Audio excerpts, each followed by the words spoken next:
Assalamualaikum warahmatullahi wabarakatuh. Perkenalkan, kami dari kelompok 5 akan membahas materi tentang kajian Al-Quran dalam mata kuliah Metodologi Studi Islam yang diampu oleh Bapak Solehuddin Harahap, yang beranggotakan Aprilia Putri Kadiah, Muhammad Raihan Hanafia, dan Rahmanda Dwika Gusti Ardiansyah. Program Studi Agroteknologi, Fakultas Pertanian dan Peternakan, Universitas Islam Negeri Sultan Syarif Kasim Riau. Poin pertama akan dibahas oleh Raihan. Kepada Raihan dipersilakan. Assalamualaikum warahmatullahi wabarakatuh. Saya Muhammad Raihan Hanafia akan menyampaikan materi pertama, yakni pengertian Al-Quran, sejarah turunnya Al-Quran, dan pengumpulan Al-Quran. Langsung saja kita masuk kepada poin yang pertama, yakni pengertian Al-Quran. Al-Quran secara etimologi, menurut ulama Al-Lihyani, bahwasannya Al-Quran itu berasal dari kata qara'a, yang artinya membaca, yang dimana sesuai dengan firman Allah Subhanahu wa taala dalam surah Al-Qiyamah ayat 17 sampai 18. A'udzu billahi minasyaitonir rajim. Inna 'alaina jam'ahu wa qur'anah. Sesungguhnya kami yang akan mengumpulkannya di dadamu dan membacakannya. Fa'idha qara'nahu fattabi' qur'anah. Apabila kami telah selesai membacakannya, maka ikutilah bacaannya itu. Kemudian secara terminologi, menurut ulama As-Subani, Al-Quran merupakan kalam Allah Subhanahu wa taala yang diturunkan kepada Nabi Muhammad sallallahu alaihi wasallam melalui perantara malaikat Jibril, yang dimana tertulis di dalam sebuah mushaf dan sampai kepada kita dengan jalan mutawatir, yang kemudian apabila kita membacanya maka termasuk daripada ibadah. Dari Al-Quran memiliki sifat di dalamnya, di antaranya Al-Quran diturunkan oleh Allah Subhanahu wa taala kepada Nabi Muhammad sallallahu alaihi wasallam, kemudian melalui perantara malaikat Jibril. Kemudian Al-Quran termasuk ibadah ketika kita membacanya. Kemudian yang kedua, sejarah turunnya Al-Quran. Ayat-ayat Al-Quran yang diturunkan oleh Allah Subhanahu wa taala kepada Nabi Muhammad sallallahu alaihi wasallam dilakukan secara berangsur-angsur sejak malam Jumat tanggal 17 Ramadan tahun ke-41 dari lahirnya beliau sampai dengan 9 Zulhijjah pada hari Haji Wada pada tahun 11 Hijriah tahun ke-63 dari umur Nabi. Al-Quran turun pertama kali di Gua Hiro pada malam Jumat tanggal 17 Ramadan. Lamanya Al-Quran diturunkan sejak ayat pertama sampai terakhir, yakni 22 tahun, 2 bulan, 22 hari. Dan malam pertama Al-Quran diturunkan bertepatan pada malam Lailatul Qadar. Kemudian yang ketiga, pengumpulan Al-Quran. Yang pertama terjadi pada masa Nabi Muhammad SAW. Proses pengumpulan Al-Quran pada masa Rasulullah SAW dinamakan dengan masa penghafalan dan pembukuan pertama. Pada masa ini, Rasulullah menunjuk para sahabatnya, di antaranya sahabat Ali bin Abi Thalib, Mu'adz bin Jabal, Ubay bin Ka'ab, Zaid bin Thabit, dan Abdullah bin Mas'ud untuk menghafal Al-Quran. Bila ayat turun, maka Rasulullah SAW langsung memerintahkan mereka untuk menuliskannya, di antaranya di pelepah kurma, lempengan batu, dan lain-lain. Yang kedua, pada masa Khalifah Abu Bakar radhiyallahu anhu. Proses pengumpulan Al-Quran pada masa beliau dinamakan dengan masa pengumpulan data, pengumpulan kedua. Pada masa beliau banyak terjadi peperangan, yang dimana mengakibatkan para sahabat yang hafal Al-Quran gugur di medan peperangan tersebut. Khalifah Umar bin Khattab merasa sangat khawatir akan peristiwa tersebut. Ia mengajukan kepada Khalifah Abu Bakar agar mengumpulkan dan membukukan Al-Quran, karena dikhawatirkan akan musnah. Khalifah Abu Bakar merupakan orang pertama yang mengumpulkan Al-Quran dalam satu mushaf. Kemudian yang ketiga, pada masa Utsman bin Affan. Pada masa ini, penyebaran Islam bertambah luas dan para qari pun tersebar di berbagai wilayah. Dan penduduk di setiap wilayah itu mempelajari qiraat atau bacaan Al-Quran yang mereka bawakan berbeda-beda, dikarenakan huruf atau logat dari masing-masing wilayah berbeda pula. Dengan adanya perbedaan qiraat tersebut, menimbulkan pertentangan, permusuhan. Karena khawatir akan timbul bencana, Utsman segera memerintahkan membentuk panitia yang terdiri dari para ahli, yakni diantaranya Zaid bin Thabit beserta para ahli yang lainnya, untuk menulis wahyu ke dalam satu mushaf dengan menerbitkan surat-suratnya. Mushaf yang telah disalin itu kemudian dikirim ke setiap pelosok daerah, dan mushaf yang lama diperintahkan untuk dimusnahkan dan dibakar. Apa yang dilakukan Utsman disepakati oleh para sahabat yang lainnya. Dengan usaha tersebut, Utsman berhasil menghindarkan timbulnya fitnah dan mengikis sumber perselisihan serta menjaga Al-Quran dari penambahan serta penyimpangan pada zaman tersebut. Nah, pengumpulan pada masa Khalifah Utsman ini dinamakan dengan pengumpulan ketiga yang dilaksanakan pada tahun 25 Hijriah. Materi selanjutnya akan disampaikan oleh Aprilia Putri Kadia. Baik, penjelasan berikutnya tentang poin C. Poin C ini menjelaskan tentang isi kandungan Al-Quran. Al-Quran merupakan kitab suci yang di dalamnya sudah dijelaskan tentang sistem perekonomian, politik, sosial, budaya, ilmu pengetahuan dan lainnya. Sehingga tidak ada satu hal pun yang terlupakan olehnya. Hal ini juga tercantum dalam Al-Quran surah Al-Maidah ayat 3. Diharamkan bagimu memakan bangkai, darah, daging babi, dan daging hewan yang disembelih bukan atas nama Allah, yang tercekik, yang dipukul, yang jatuh, yang ditandu, yang diterkam binatang lain, kecuali yang sempat kamu sembelih. Dan diharamkan pula yang disembelih untuk berhala, dan diharamkan pula mengundi nasib dengan azlam atau anak panah, karena itu suatu perbuatan fasik. Adapun berikut ini merupakan garis besar dari isi Al-Quran. Yang pertama tentang keimanan atau tauhid.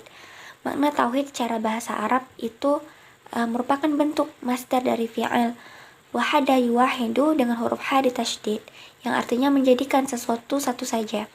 Nah, secara istilah syar'i, makna tauhid adalah menjadikan Allah sebagai satu-satunya sesembahan yang benar dengan segala kekhususannya. Nah, dari makna tauhid ini sesungguhnya dapat dipahami bahwa banyak hal yang dijadikan sesembahan oleh manusia. Bisa jadi berupa malaikat, para nabi, orang-orang saleh, atau bahkan makhluk Allah yang lain. Namun, seorang yang bertauhid hanya menjadikan Allah sebagai satu-satunya sesembahan saja.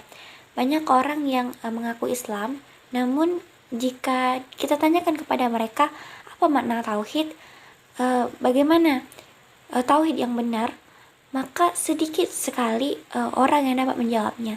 Di sisi lain, seseorang mengaku menyembah Allah, namun ia tidak mengenal Allah yang disembahnya. Ia tidak tahu bagaimana sifat-sifat Allah. Dia tidak tahu nama-nama Allah, tidak mengetahui apa hak-hak Allah yang wajib dipenuhinya. Yang akibatnya, ia tidak mentauhidkan Allah dengan benar dan terjerumus dalam perbuatan syirik. Sangat penting dan urgent sekali bagi setiap muslim untuk mempelajari tauhid yang benar. Bahkan inilah ilmu yang paling utama. Syekh Muhammad bin Saleh Al-Utsaimin berkata, sesungguhnya ilmu tauhid adalah ilmu yang paling mulia dan paling agung kedudukannya. Dan setiap muslim wajib mempelajarinya, mengetahui dan memahami ilmu tauhid tersebut. Karena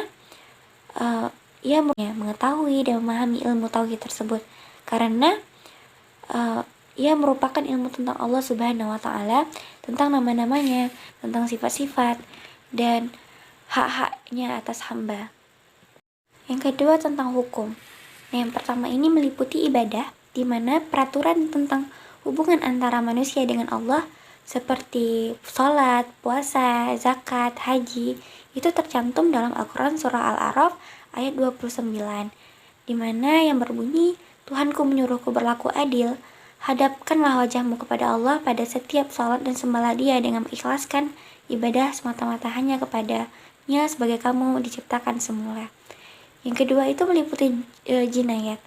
Nah, ini merupakan peraturan yang berhubungan dengan kriminal seperti membunuh, berzina, mencuri. Terdapat dalam surah Al-Maidah ayat 38 tentang mencuri, An-Nisa ayat 92 tentang hukum pembunuhan, surah An-Nur ayat 2-4 tentang zina. Nah, kemudian meliputi munakahat. Ini merupakan peraturan tentang pernikahan dan juga hukum hak mewarisi. Terdapat dalam surah An-Nisa ayat 7-13 tentang warisan, surah An-Nur ayat 24 tentang munakahat. Meliputi jihad. Ini merupakan peraturan dalam peperangan untuk mempertahankan kesucian agama, terdapat dalam surah Al-Baqarah ayat 218 dan 194 tentang etika dalam berperang. Kemudian yang ketiga tentang sejarah. Nah, ini meliputi tentang perjuangan para rasul dan nabi dalam berdakwah, tentang kemenangan dan kemasyhuran umat-umat yang terdahulu dikarenakan mereka taat dan patuh kepada Allah dan Rasulnya. Terdapat dalam surah Al-Kahfi ayat 9-26 tentang Ashabul Kahfi, surat Al-Qasas ayat 76-83 tentang kisah Harun. Nah, yang keempat tentang janji dan peringatan. Dalam Quran surah An-Nisa ayat 122 ini menceritakan tentang orang beriman masuk ke dalam surga. Dan Quran surah Al-Ma'arij ayat 22-35 tentang orang yang memelihara salat akan dimuliakan di dalam surga nanti. Kemudian yang kelima ada tentang peringatan Tuhan, di mana pada Quran surah Al-Baqarah ayat 206 ini menceritakan tentang kesombongan. Dan Quran surah Ali Imran ayat 25 tentang hari pembalasan. Kemudian yang keenam, ini tentang pendidikan budi pekerti atau akhlak 25 tentang hari pembalasan. Kemudian yang keenam, ini tentang pendidikan budi pekerti atau akhlak mahmudah, di mana pada Quran surah An-Nisa ayat 86 tentang penghormatan dan Quran surah Al-Baqarah ayat 195 tentang berinfak dan berbuat baik. Baiklah, di sini saya akan menjelaskan materi berikutnya yang telah disampaikan dari teman saya, yaitu autentisitas Al-Quran. Allah Subhanahu wa Ta'ala senantiasa menjaga autentisitas Al-Quran sampai akhir zaman. Hanya saja dalam aktivitas pemeliharaannya itu, Allah Subhanahu wa Ta'ala menuntunkan kepada manusia agar ikut berperan aktif di dalamnya. Dengan adanya jaminan setegas ini, maka setiap muslim wajib percaya dan yakin bahwasanya apa yang dibaca dan didengarkan sebagai Al-Quran seperti ini tidak berbeda sedikit pun dengan Al-Quran yang pernah dibacakan Rasulullah dan didengar serta dibaca oleh para sahabatnya. Inilah makna sebenarnya dari autentisitas Al-Quran. Al-Quran menjadi satu-satunya kitab suci yang sama sekali tidak akan pernah berubah redaksinya, baik yang dibaca oleh Rasulullah dan para sahabatnya sampai sekarang tidak akan pernah berbeda. Al-Quran juga menjadi pembeda antara yang hak dan yang batil. Al-Quran juga menjadi peringatan bagi umat manusia akan posisinya sebagai makhluk Allah yang memiliki tanggung jawab. Dengan terpeliharanya keautentisitas dan keaslian redaksi Al-Quran menjadikannya sebagai sumber ilmu pengetahuan yang dimana di dalamnya terdapat sebagai petunjuk yang tersurah dalam surat-surat yang berkaitan dengan ilmu pengetahuan. Baiklah, berikutnya surat yang berkaitan dengan ilmu pengetahuan, yaitu fungsi tujuan Al-Quran. Nah, yang pertama yaitu surat Luqman surah ke-31 ayat 3, yaitu sebagai huda atau petunjuk bagi kehidupan umat manusia. Yang kedua yaitu sebagai rahmat, yaitu bentuk kasih sayang Allah, terdapat pada Quran surat Yunus surah ke-10 ayat ke-58. Yang ketiga yaitu sebagai mauizah, yaitu pengajaran atau nasihat yang membimbing umat untuk mendapatkan kebaikan dunia dan akhirat, terdapat pada surat Yunus surah ke-10 ayat ke-57. Yang berikutnya yaitu sebagai furqan, yaitu pembeda antara yang baik dan yang buruk, yang hak dan yang batil, terdapat pada surat Al-Furqan. Berikutnya yaitu posisi Al-Quran dalam studi keislaman. Di kalangan umat Islam bahwa Al-Quran adalah landasan pokok bagi syariat Islam. Darinya diambil segala pokok-pokok syariat Islam berupa dalil-dalil dan penjelasan serta tafsirnya dari para ulama. Al-Quran sebagai sumber berbagai disiplin ilmu keislaman dapat disimpulkan yang pertama ilmu tauhid atau teologi, yaitu ilmu tauhid adalah ilmu yang membicarakan tentang wujud Allah, sifat-sifat yang ada, sifat-sifat mustahil dan jaiz. Yang kedua yaitu ilmu hukum. Hukum Islam atau fikih didefinisikan sebagai ilmu yang membahas tentang hukum-hukum syariat yang bersifat amaliyah praktis, diambil dari dalil-dalil yang tercipta dan terperinci. Yang ketiga yaitu ilmu tasawuf, bertujuan agar seseorang secara sadar memperoleh hubungan langsung dengan Allah, sehingga disadari bahwasanya ia benar-benar beribadah kepada Allah.